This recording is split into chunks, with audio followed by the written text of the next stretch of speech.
అది లేకుండా మీరు సమాజానికి అసలు మార్గాన్ని చూపెట్టలేరు. ఆధునిక యుగంలో విద్య లేనిది అభివృద్ధి లేదు, విద్య లేనిది సామాజిక న్యాయం లేదు, సమాజ నిర్మాణం లేదు. అది లేకుండా మనం నటించి ఈ దొంగ చదువు కోసం దొంగ సీట్లు గొడవ పెడుతున్నాం. ఆ రిజర్వేషన్ పోదా, దాన్ని తీలే. అది చేస్తే అవకాశం కల్పిస్తే అప్పుడు మనం కూర్చోవచ్చు. అప్పుడు మనం కూర్చుని అప్పటి వరకు రిజర్వేషన్ వ్యవస్థ ఇట్లాగే ఉండాలా? ఇట్లాగా మరి మార్గం ఏంటి? మీరు చేయాల్సిన పని చేయకుండా మీరు ప్రజలు నిందిస్తారు. ప్రతిభ ఉన్న వాళ్ళు వెనక్కి వెళ్ళిపోవటం, ప్రతిభ లేని వాళ్ళు ముందుకు రావటం, అది వాస్తవం. ఇదంతా అది ఎగ్జాజరేట్ చేస్తున్నాను, నేను అది ఒప్పుకోను. కాదా? సీట్లు పెరుగుతున్నాయి, ప్రతిభను లెక్కట్టం కాదు.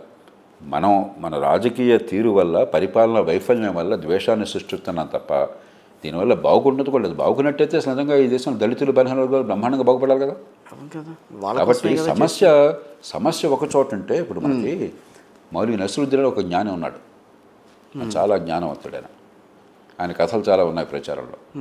ఒకరోజు నువ్వు దారిలో పోతుంటే అక్కడ కుర్రాళ్ళు అదే పనిగా పక్కన వెతుకుతున్నారట, పచ్చిక బయలు ఉంది అక్కడ.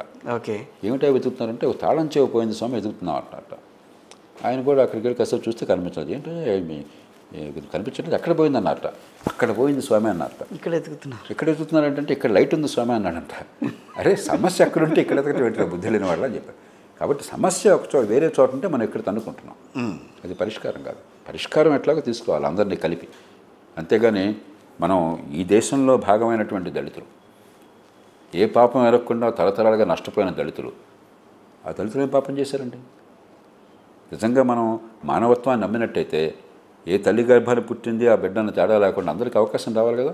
అవకాశాలు మీరు కల్పించకుండా, దానికి మార్గం ఒక్కటే, మళ్ళీ చెప్తున్నాను, మంచి ప్రమాణాల విద్య, ఆ తర్వాత అత్యున్నత ప్రమాణాల ఆరోగ్యం, ఈ రెండే మార్గాలు. అవి కనిపించకుండా మీరు వాళ్ళని బలిపశువులు చేస్తే అట్లాగా సమాజం కంపులు సృష్టిస్తుంది. మీ రాజకీయం, మీ పరిపాలన వైఫల్యం తప్ప అది ప్రజలు కాదు.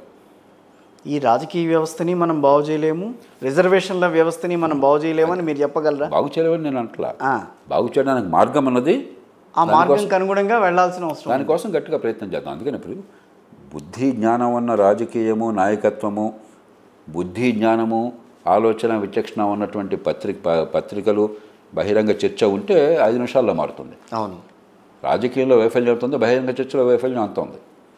ఏ విషయం కూడా పరిష్కారం దిశగా తీసుకెళ్ళడం హేతుబద్ధంగా చర్చ కాకుండా అదిగో దున్నపోతే దొరగట్టే చర్చ జరిగిందనుకోండి, అప్పుడు దేశంలో మార్పు కొంచెం ఆలస్యం అవుతుంది. అల్టిమేట్గా ప్రజాస్వామ్యంలో మార్పు ఎట్లా వస్తుంది? మనుషుల మేధస్సుల్లో మార్పు రావాలి. మేధస్సులో మార్పు ఎట్లా వస్తుంది?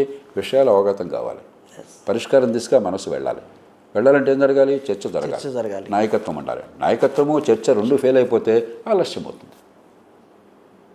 ఓకే, నేటి యువతరానికి అంటే రాబోయే తరానికి కొంతమందికి, చాలామందికి మీరు మార్గనిర్దేశకంగా వ్యవహరిస్తూ ఉంటారు మీలాంటి మేధావులంతా కూడా. సో ఇప్పుడున్న పరిస్థితుల్లో వాళ్ళు మనగలగాలి అని అంటే కనుక మీరు ఇచ్చే సూచనలు ఏంటి వాళ్ళకి? ఇప్పుడు నిరాశ పడద్దు. చాలామంది